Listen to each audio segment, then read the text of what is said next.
Entonces vamos a escuchar a Denise y posteriormente a ella vamos a socializar dos lecciones aprendidas. Entonces, eh, adelante, Denise.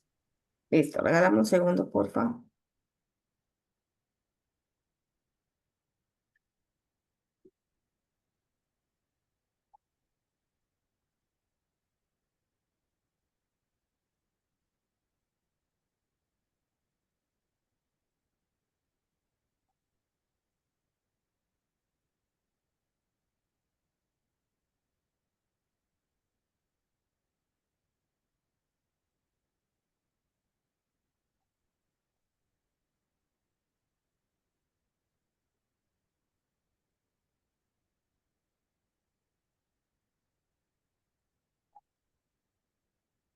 ¿Me confirman, por favor, si están viendo el boletín? Sí, señora. Listo, perfecto. Bueno, muy buenos días para todos. ¿Cómo están? ¿Cómo se encuentran? Vamos a iniciar nuestro boletín el día de hoy y básicamente es acerca de la importancia de nuestra salud a nivel visual. Y pues lo primero que debemos tener en cuenta es, un segundo acá, es cómo está conformado nuestro ojo o cuáles son como las actividades que debes hacer cuando vamos a visualizar un objeto. Y básicamente tenemos tres fases importantes. Una de ellas se llama percepción, transformación, transmisión e interpretación. Y básicamente, ¿cómo se hace esa percepción? Llega la luz, ¿cierto?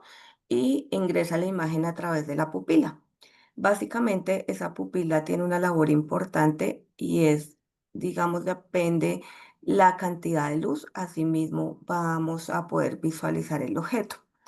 En algunas ocasiones, por ejemplo, cuando tenemos déficit o tenemos mucha luz, esa pupila se debe dilatar o contraer. Posteriormente, esa información llega directamente a nuestro ojo y hay una parte importantísima que se llama la retina. Y en la retina hay unas células que se encargan de transformar esa percepción de esa imagen y lo va a convertir posteriormente en un impulso.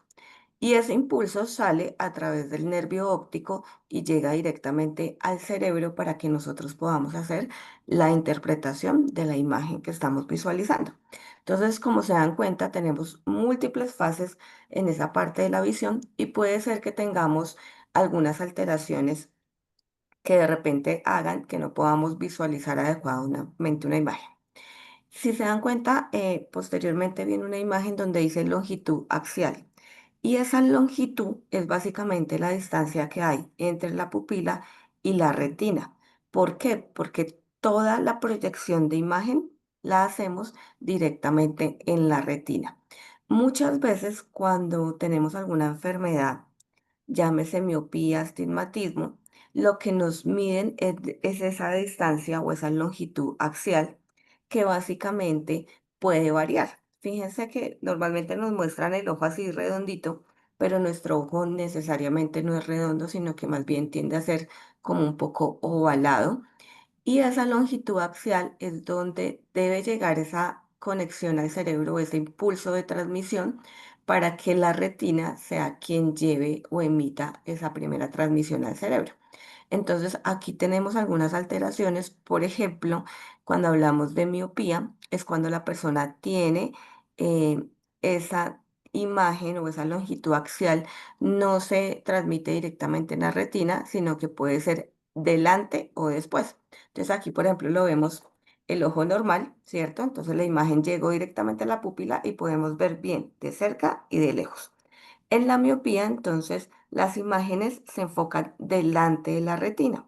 Por tanto, la persona va a tener una visión lejana borrosa.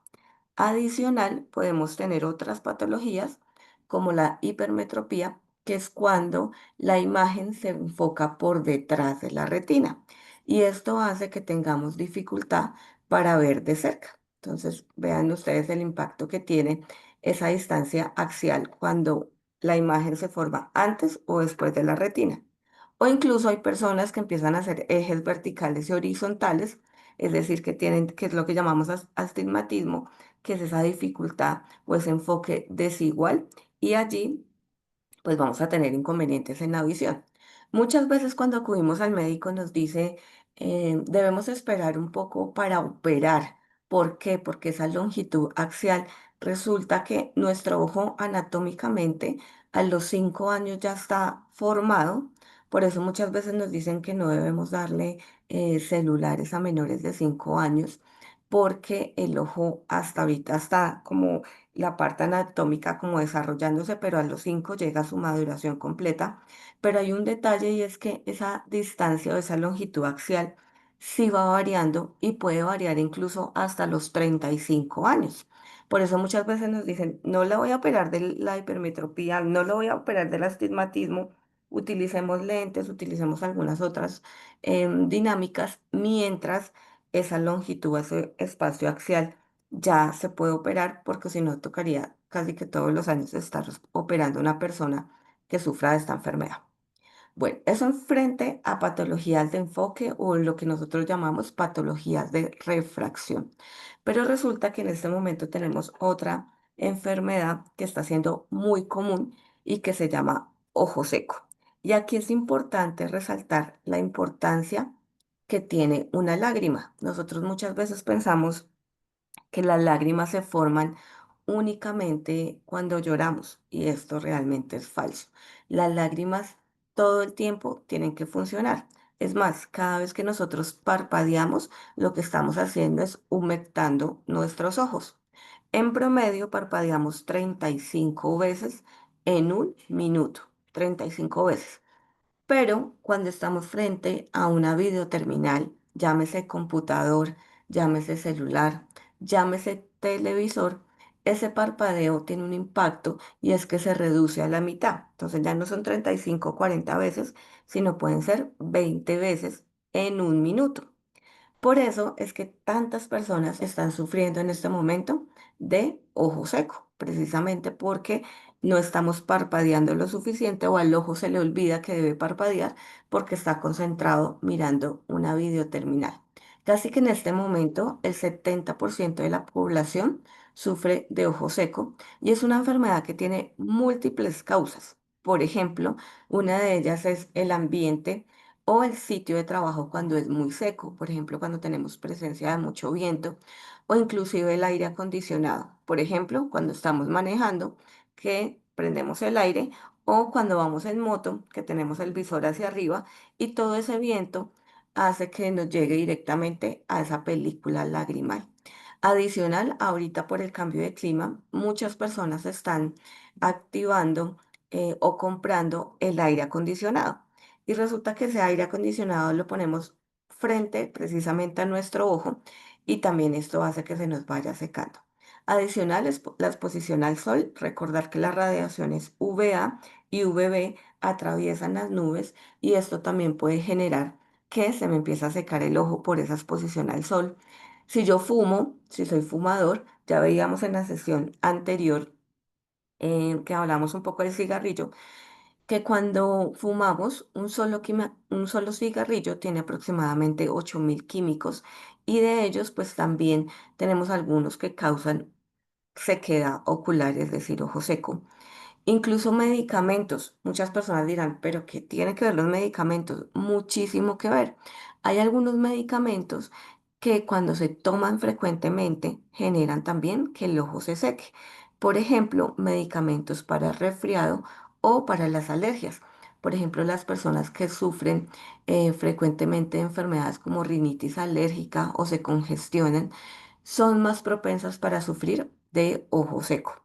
Y pues nosotras las mujeres también tenemos un factor predisponente por el tema hormonal. Esto no quiere decir que los hombres no sufran de ojo seco, sí lo hacen, pero nosotras tenemos mayor predisposición.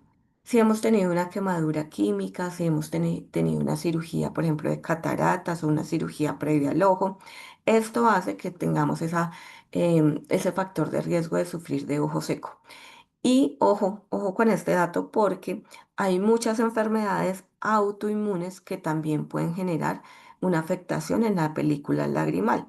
Por ejemplo, hay un síndrome que se llama síndrome de Sjögren, que este síndrome lo que hace es que ataca los depósitos de agua. Entonces, ustedes recuerden que el 80% de nuestro peso es agua. Y si este síndrome o esta enfermedad autoinmune que yo tengo está atacando esas defensas de agua, recuerden que cuando hablamos de autoinmune es que mi propio cuerpo se ataca a sí mismo. Entonces, mis propias células están atacando esos depósitos de agua y generalmente el órgano donde yo evidencio con más fácil, como más eh, precozmente esta enfermedad, pues es el ojo, porque automáticamente él necesita mucha agua y yo me doy cuenta teniendo síntomas de ojo seco. Pero aparte yo también puedo experimentar, por ejemplo, que la garganta se me empieza a secar. Entonces son esas personas que continuamente tienen mucha sed, que necesitan estar tomando líquido y que a pesar de que toman líquido, sienten la garganta como que carraspea y como de repente van a comer algún alimento y como que no lo pueden pasar porque necesitan lubricación o tomar agua. Mucho cuidado con esto, porque esos son los síntomas de una enfermedad autoinmune. Entonces, una vez dice, no, simplemente se me secó el ojo, me compro unas goticas allí en la droguería y pare de contar. Y resulta que puede ser algo más severo que puede ser este síndrome, o hay muchos, por ejemplo, las personas que sufren de artritis reumatoide, el síndrome que les conté de Sjögren, que generalmente ataca esos depósitos de agua. Entonces, fíjense que es importante acudir con el especialista y no quedarnos con las gotas que nos da la persona de la droguería, porque aquí pueden pasar dos cosas. O una, que tengamos déficit en la cantidad de lágrimas, ya sea porque estamos mucho tiempo en videoterminales y no parpadeamos. Entonces nos falta como esa cantidad, ¿cierto? Ya como les contaba, no son 35 veces que parpadeamos, sino menos. O adicional, puede ser que tengamos un problema en la calidad de agua, que eso son dos cosas diferentes. ¿Por qué la calidad? Porque resulta que las lágrimas tienen tres componentes. Tienen una parte es agua, pero otra parte también es grasa. Por eso cuando uno llora, la lágrima no cae de inmediato, sino que ustedes se dan cuenta que como que se resbala en la mejilla mientras cae. Y por último, tiene minerales. Entonces yo puedo tener déficit en cualquiera de esos tres componentes, ¿sí? Por eso es importante que cuando vamos a utilizar unas gotas, esas gotas deben ser específicas para el déficit que yo tengo. Si tengo déficit de grasa, de agua, de minerales o de las tres, o si ya estoy haciendo un déficit en la cantidad o en la calidad de las lágrimas. Hay que distinguir cuál de esas dos cosas están causando el ojo seco. Adicional, tenemos otra patología que es bastante común y se llama ambliopía o ojo perezoso. ¿Qué quiere decir esto? Que desafortunadamente les conté que teníamos cuatro fases en la visión y una de esas cuatro fases, la última, es cuando llega ese impulso al nervio óptico y llega directamente al cerebro para que yo cuando vea, por ejemplo, esta imagen de la manzana, mi cerebro traduzca y diga, ah, ok, es una manzana y yo ya interprete esa imagen. Pues resulta que cuando sufrimos de ambliopía, esa imagen nunca llegó al cerebro, ¿sí? Entonces, por tanto, mi ojo pues no está viendo. ¿Cómo yo identifico que empiezo a sufrir de esta enfermedad? Casi siempre uno de los primeros síntomas se llama estrabismo. ¿Qué es estrabismo? Es que yo empiezo a desviar el ojo. Muchas personas hacen de estrabismo convergente, es decir, el ojito se empieza a desviar hacia adentro o estrabismo divergente que lo empiezo a desviar hacia afuera o estrabismo vertical que quiere decir hacia arriba o hacia abajo. Si se dan cuenta, yo en ningún momento mencioné dolor y generalmente uno dice, como no me duele, no está pasando nada. Y fíjense en que esta enfermedad empieza simplemente como un tic. O sea, a mí se me empieza como a mover el ojo y vuelve a su lugar. Eso es en cuestión de milisegundos. Tanto que la persona muchas veces ni se da cuenta y de repente el que se da cuenta es el compañero, ¿cierto? Y el compañero se queda como viendo y dice, ¿será que yo sí estoy viendo bien? Porque yo vi que tenía como un tic, pero no estoy seguro. Bueno, les cuento que si esto nos llega a pasar, es mejor que le digamos a la persona porque esta enfermedad va siendo más severa, más progresiva y el único síntoma que tiene la persona es este, ¿sí? Entonces, con el tiempo ya no es un tic, sino que ya se va viendo mucho más tiempo ese ojo desviándose y Muchas veces la persona se da cuenta después de años que tiene la enfermedad, precisamente porque de repente se estaba mirando al espejo y no se había dado cuenta. Entonces, nuestro ojo como que es tan inteligente que dice, bueno, yo aquí en toda la mitad no estoy viendo nada, entonces me voy a correr un poquito a ver si puedo visualizar y por eso es que se empieza a tener estrabismo. Tener en cuenta que nuestro ojo, para poder visualizar en las diferentes dimensiones, o sea, arriba, abajo, derecha o izquierda, cada movimiento necesita un músculo completamente diferente. Básicamente, en total, para que yo pueda hacer un movimiento circular del ojo, son 8 músculos los que tengo que activar. Por eso esta enfermedad se llama ojo perezoso, porque el músculo digamos que se queda como congeladito y yo no puedo visualizar adecuadamente en las diferentes vistas que puedo hacer hacia arriba, hacia abajo, derecha, izquierda o laterales. Entonces tenemos también esta enfermedad, ambliopía y ojo perezoso. Una de las maneras que debemos hacer o de las prácticas seguras que debemos hacer es realizar pausas activas y por eso es tan importante que realicemos algo que se llama yoga visual. ¿Qué es el yoga visual? Son unos ejercicios para, uno, mejorar la visión, dos, para evitar ojo seco y tres, también para evitar que esos músculos que tenemos alrededor de ojo se vuelvan como perezosos y sino que los podamos activar. Entonces es importante que por cada 2 horas de trabajo hagamos unos ejercicios muy rapiditos frente a ese yoga visual. Entonces para terminar vamos a hacer los pequeños ejercicios de yoga. El primer ejercicio es algo que se llama oscuridad total. ¿Qué es oscuridad total? Básicamente cerramos los ojos y para que definitivamente no ingrese ninguna señal lumínica, lo que debemos hacer es colocar nuestras manos encima de los ojitos, como lo mostramos aquí en el paso número 1.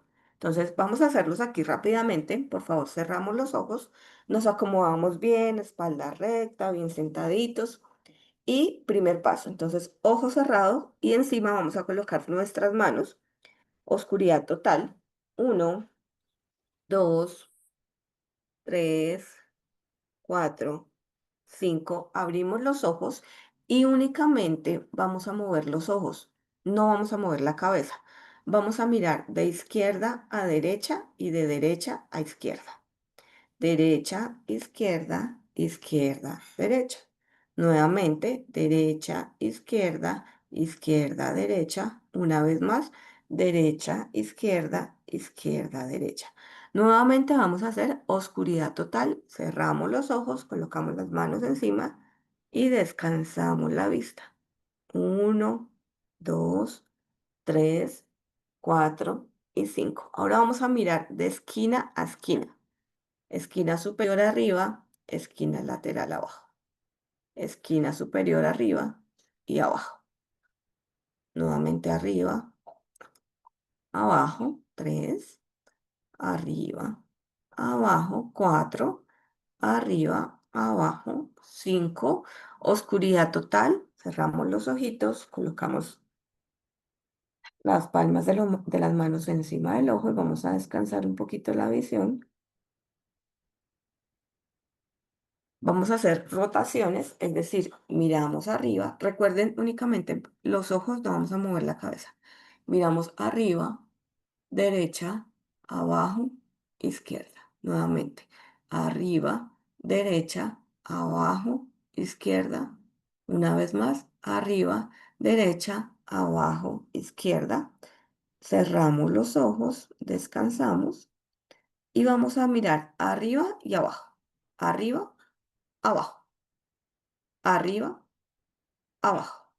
Nuevamente, arriba, abajo, arriba, abajo. Descansamos, cerramos los ojos y vamos a abrirlos lentamente y vamos a hacer un parpadeo rápido, rápido, rápido. Iniciamos, párpado, párpado, parpadeamos, parpadeamos, rápido, rápido. Parpadeamos, descansamos, descansamos los ojitos. Si se dan cuenta, estas pausas son súper rápidas, las podemos hacer en cualquier momento de la jornada laboral y esto nos ayuda para las dos, para evitar ojo seco y ojo perezoso. Tener en cuenta también la alimentación, como les decía, importante el consumo de agua, el consumo de minerales, porque recuerden que el ojito también está hecho de minerales, Y también es importante que si de pronto en el examen médico tuvimos alguna recomendación, por ejemplo, actualizar los lentes, recordar que se recomienda actualizarlos una vez cada año, porque en caso de que no lo hagamos, realmente el órgano que se está esforzando más, pues definitivamente son nuestros ojos. Esta es la información que queríamos compartir con ustedes el día de hoy. Llegó el momento de preguntas. Si tenemos alguna inquietud, con muchísimo gusto. Mientras ustedes continúan, ya ahorita les comparto en un momento el link para que por favor registren la asistencia y si tenemos preguntas es el momento, por favor, pueden activar su micrófono o si lo desean pueden escribir en el chat.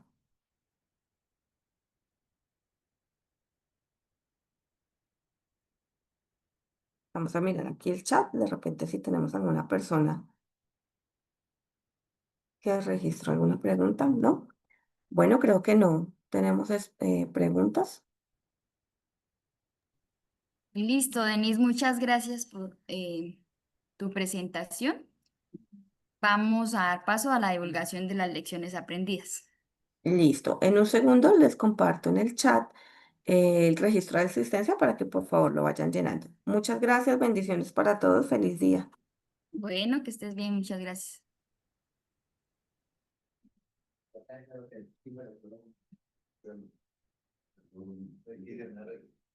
Si quiere, pues dejar de compartir pantalla, por favor, para nosotros compartir.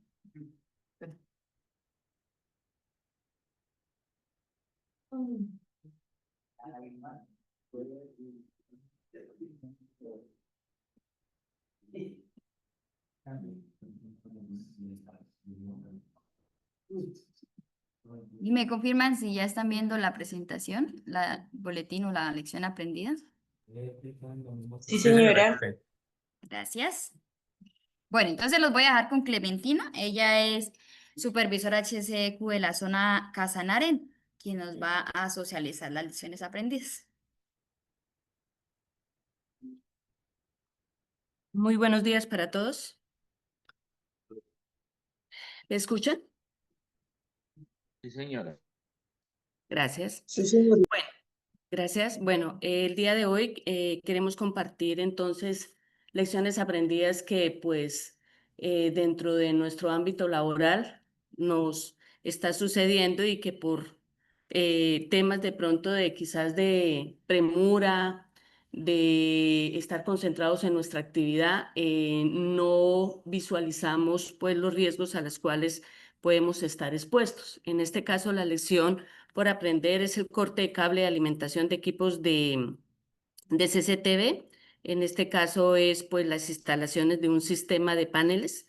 Entonces dice el personal, ¿qué pasó? El personal técnico se encontraba ejecutando una actividad de desinstalación de sistemas CCTV en poste, en camión grúa con camión canasta. Dos paneles solares, gabinete y cámara. Se procede a revisar el gabinete de comunicación, sin embargo, este tenía gran cantidad de comején, como lo podemos visualizar ahí en la pantalla, lo que no permitía identificar los equipos, desconectar las baterías ni fuentes de alimentación, por lo tanto el personal decide bajar el gabinete completo con los equipos dentro. Se procede a hacer corte de los cables y líneas de transmisión que ingresaban al gabinete. Se corta el cable de alimentación que se encontraba energizado. Esto ocasiona un fuerte ruido, con lo cual se detiene la maniobra y se procede a buscar el breaker de alimentación, el cual se encontraba a nivel de piso, el otro gabinete, y se realiza la respectiva desconexión para terminar de cortar el cable. Afortunadamente, el colaborador no sufre ninguna lesión. Entonces ahí visualizamos en la imagen que pues todo ese cable estaba tapado de comején, no se visualizaba muy bien, pero pues debimos haber hecho revisión anticipada del tema de alimentación. Entonces es importante que cuando nosotros vayamos a ejecutar algún tipo de actividad, visualicemos primero tanto en el gabinete como en el piso todo el tema de conexionado para evitar incidentes. En este caso, pues gracias a Dios no hubo ningún tipo de lesión y que pues eh, no se generó ninguna novedad. Recomendaciones para que no nos vuelvan a presentar. Siempre se verifica el estado de energización de todos los cables antes de cualquier intervención. El uso de herramientas como multímetros o detectores de tensión es obligatorio previo a realizar cortes o manipulaciones. Nunca se debe cortar cableado sin tener la certeza de su desconexión desde la fuente principal. El punto de desconexión desconexión debe ser identificado, accesible y controlado antes de iniciar la intervención. Es fundamental cumplir con el paso a paso descrito de los procedimientos, socializarlos al equipo de trabajo, asegurando el entendimiento de las actividades, la identificación de peligros y la disponibilidad de los controles. Aplica la técnica de pare, piense, pregunte y actúe antes cualquier duda e inquietud frente a una tarea, por muy obvia que parezca. No tome atajos que puedan poner en riesgo su salud, su seguridad y la operación en general. Pues esto nos identifica de todo lo que nosotros tenemos a nuestra mano, que es el análisis de riesgo, los procedimientos, eh, el conocimiento que se tiene cada uno de nuestros técnicos para poder tener la certeza que lo que vamos a hacer esté a nuestro alcance y que podamos entender y comprender que los riesgos están existentes, pero que nosotros los debemos de minimizar y controlar. Por eso, ahí la técnica de pare, piense y pregunte y actúe es importante, que antes de iniciar cualquier actividad podamos preguntar a nuestro líder. También están nuestros auxiliares que debemos de estar atentos para poder realizar las actividades con seguridad. Y nos dice que la seguridad no es opcional ni se deja al azar. Cada decisión que tomamos en campo puede marcar la diferencia entre un trabajo bien hecho y un accidente que se pueda evitar. No sé si tenemos algún comentario, pregunta o algo para agregar a nuestra lección. No, señora.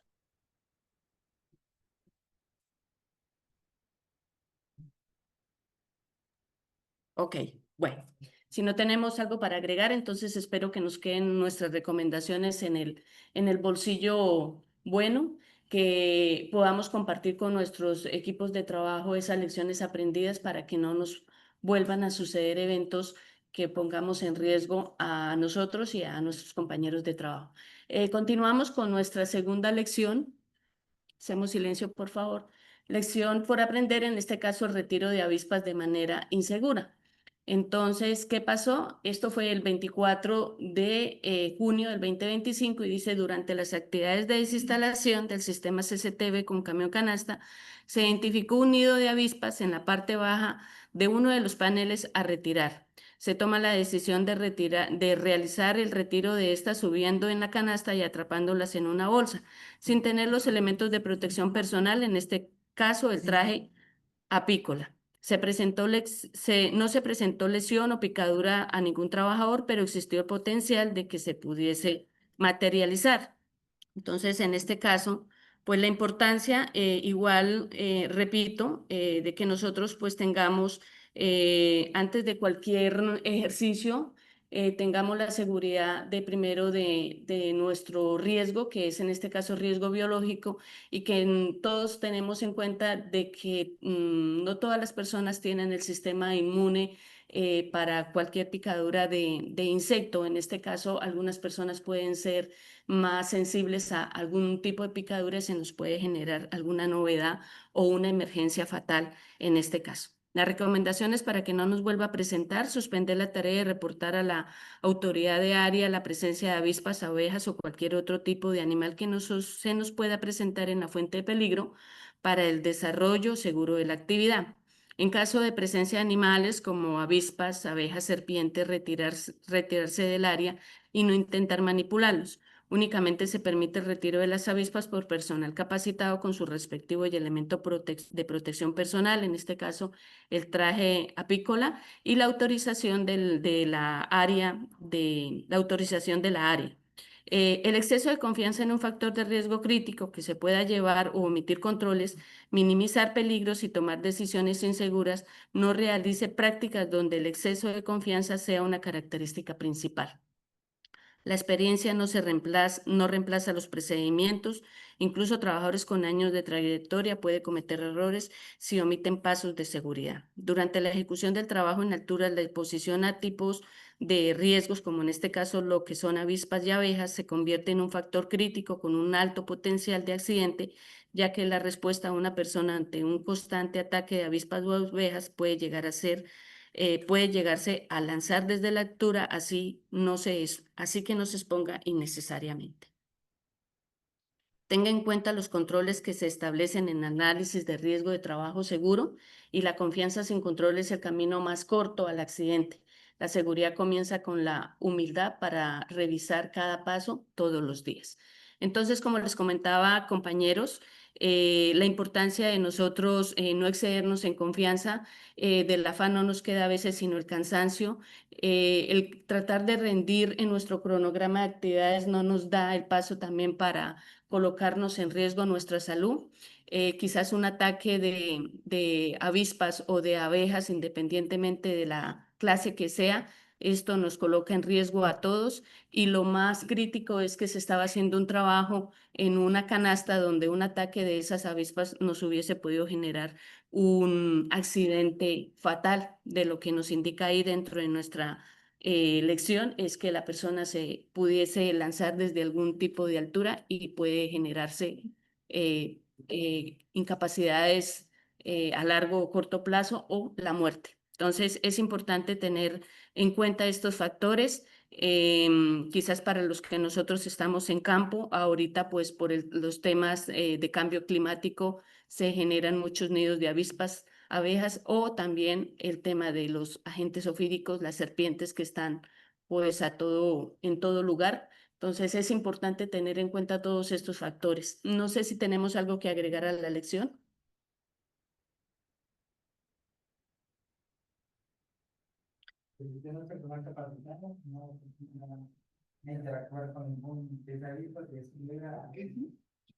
Bueno, chicos, bien, acá nos dice también Holman que pues si no estamos capacitados o entrenados para realizar la maniobra, pues abstenernos de hacer este tipo de maniobras que ponen en riesgo desde luego la seguridad y la salud del trabajador. Bueno, estas lecciones aprendidas, como su nombre lo indica, bueno, más que lecciones aprendidas, son lecciones por aprender y son de incidentes. Afortunadamente no hubo lesiones, no hubo una persona de pronto afectada por este motivo.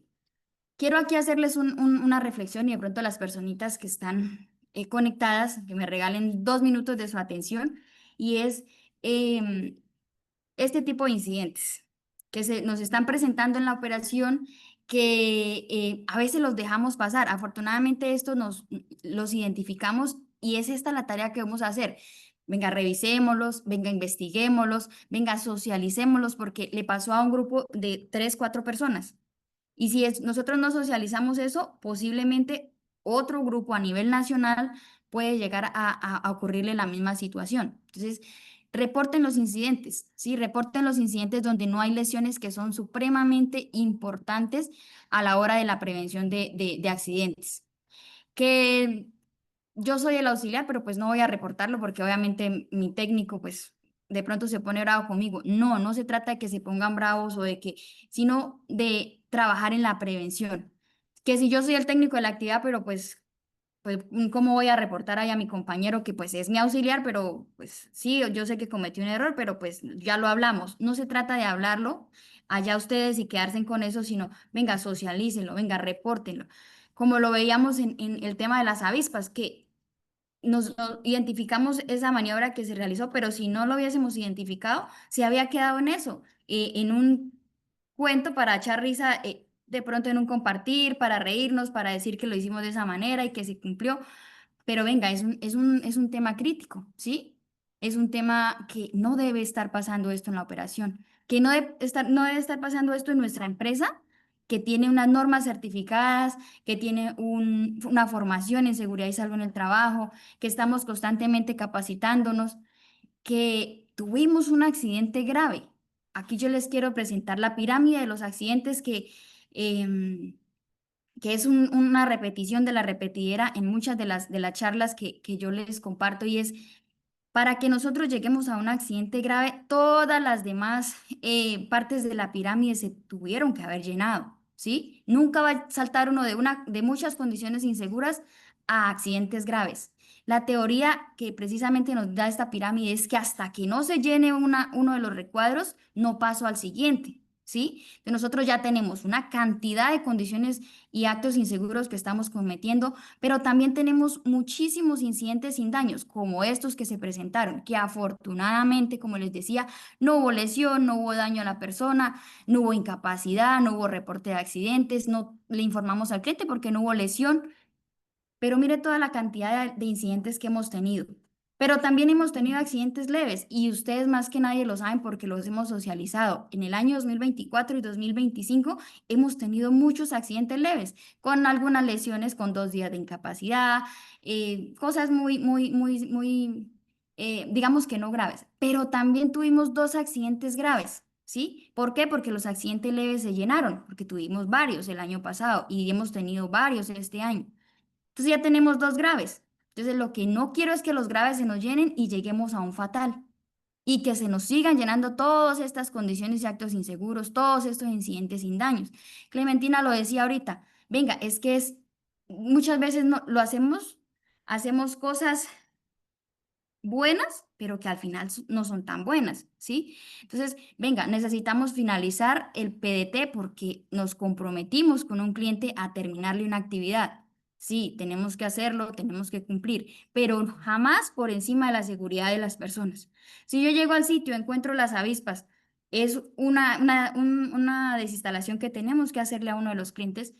Venga, yo no voy a exponer a mi personal, voy a hacer el respectivo reporte y voy a decirle, hasta que a mí no me quiten esas, no, pero es que el cronograma se debe cumplir, pero no por encima de la seguridad de las personas, ¿sí?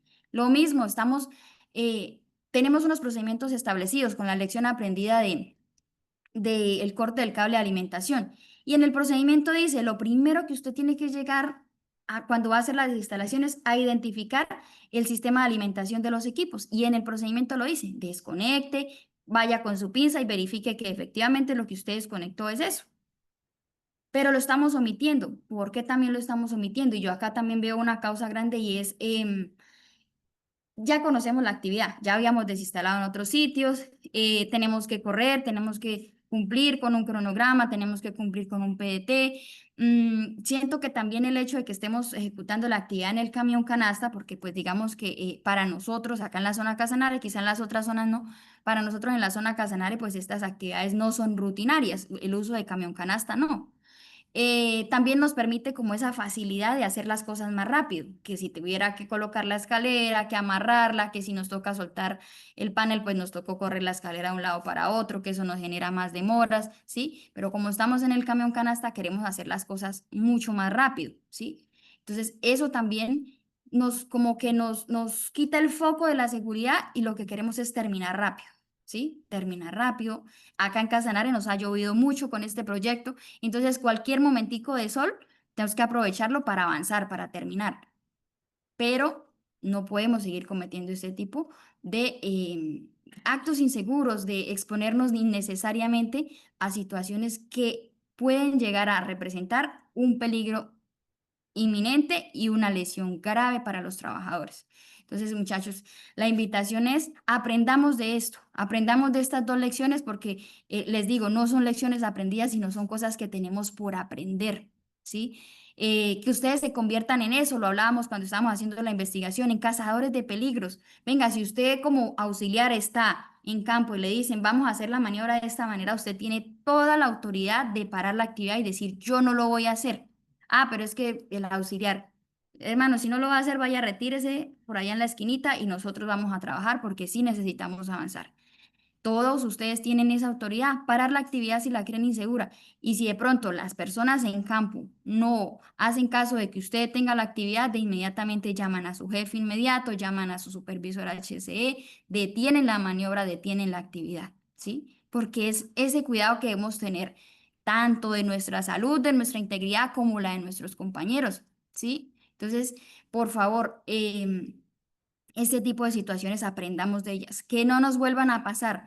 Y mire, estas las identificamos, les reitero, acá, pero en campo, ¿cuántas cosas más no estamos haciendo en nuestro día a día que no las estamos contando? ¿Sí?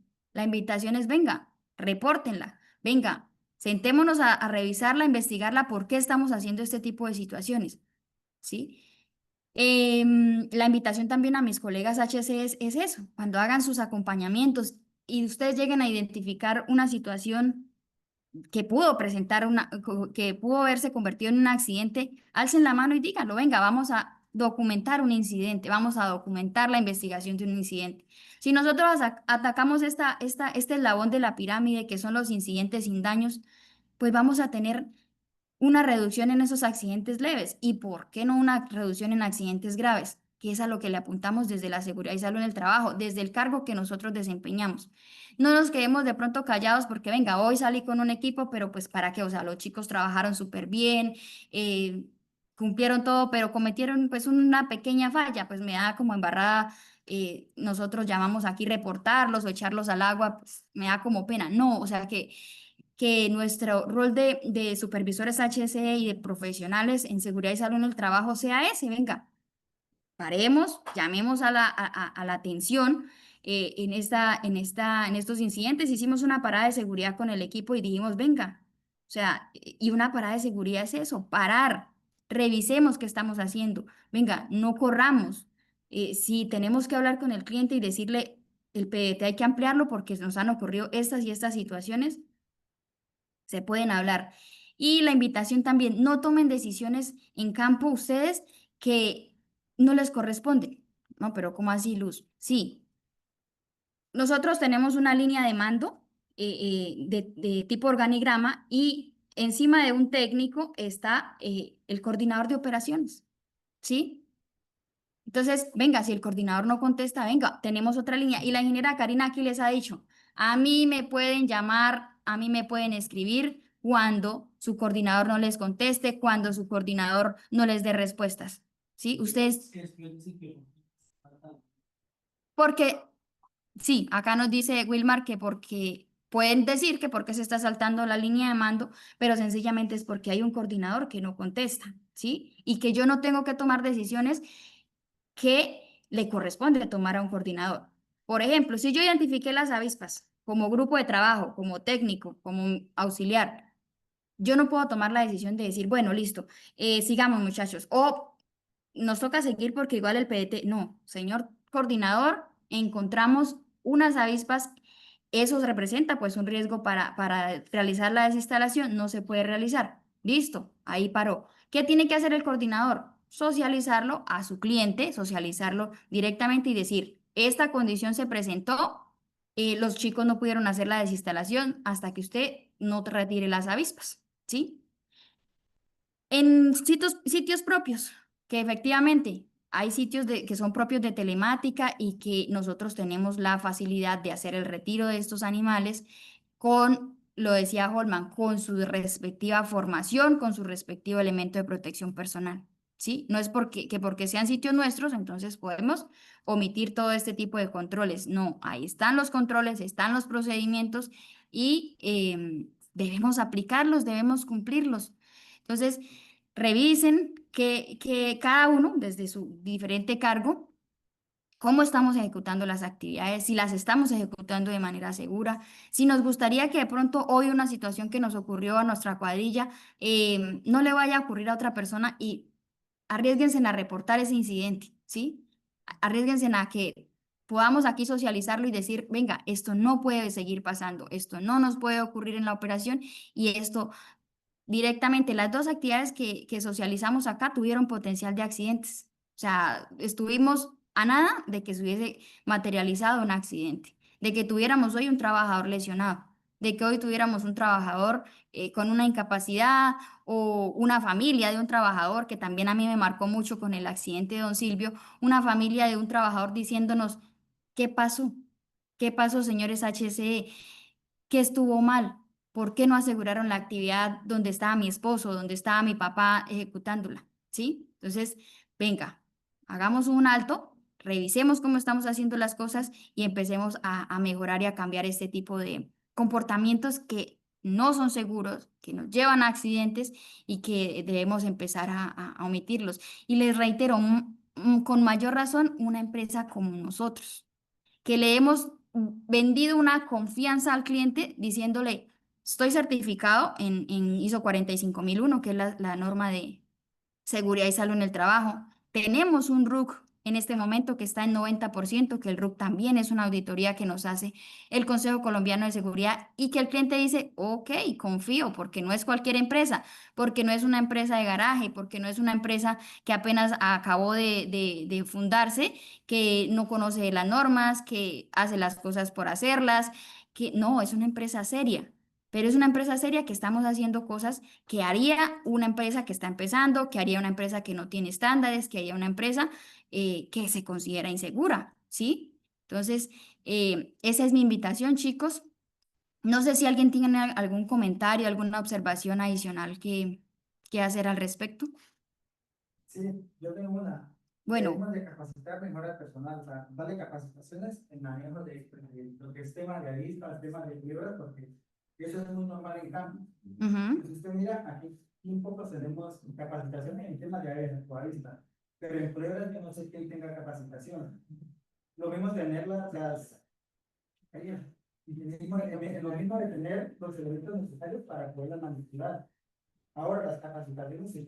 Yo pienso que si son capacitaciones, se deben dar presencial y ojalá esas capacitaciones tengan, tengan que en unas prácticas. Porque es que ahora nos las están botando todas virtuales porque pues, lo legalizaron todo virtual. ujú. Entonces, eso no son capacitaciones medias. Ok, listo. Holman acá nos menciona la importancia de capacitar al personal en manejo de abejas, manejo de avispas, manejo de serpientes y brindar pues las herramientas. Y también nos hace énfasis en que este tipo de capacitaciones sean de manera presencial, ¿sí? De manera más vivencial que de pronto una capacitación virtual que se convierte en eso, en que nos conectamos, en que no escuchamos, en que dejamos el celular por allá hablando solo y pues realmente no conocemos del tema, ¿listo? Bueno, pues acá bien importante. En primer lugar, si usted no tiene los elementos de protección personal, pues no se exponga, o sea, no. Y si usted no tiene la autorización de la autoridad de área para realizar esa actividad, tampoco. No, pero es que yo tengo el elemento, yo tengo la capacitación, pero le informó a la autoridad de área para que nos permita y nos autorice porque es la casa de ellos. Yo estoy haciendo un trabajo en la casa de ellos. Ah, no, pero es que yo tenía las cosas. No, siempre debemos tener la autorización.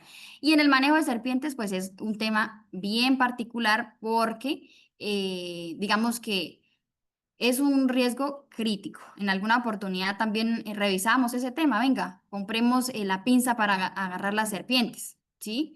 Venga, algunas personas podrían decir de la cuadrilla, yo lo hago, yo no tengo ningún problema. Hay otras personas que dicen, yo no lo haría, yo no me expongo, yo le tengo fobia a las serpientes, yo le tengo pavor a las serpientes, yo no me voy a exponer, ¿sí? Entonces, eso es un tema también que se debe revisar, no exponernos innecesariamente a este tipo de riesgos que pues desencadenan accidentes y accidentes en el caso pues de serpientes y abejas, pues que accidentes que pueden de un momento a otro convertirse en fatales. ¿Listo, chicos? Muchas gracias por su tiempo, por su atención. Se les va a compartir el registro de asistencia. Vamos a mirar aquí a ver si alguien ya lo compartió. Se compartió solamente el de la ARL. Entonces, a los grupos de WhatsApp les vamos a compartir el del telemática para que por favor lo diligencien. ¿Listo? Muchas gracias a todos por su atención y que tengan un excelente día. Gracias.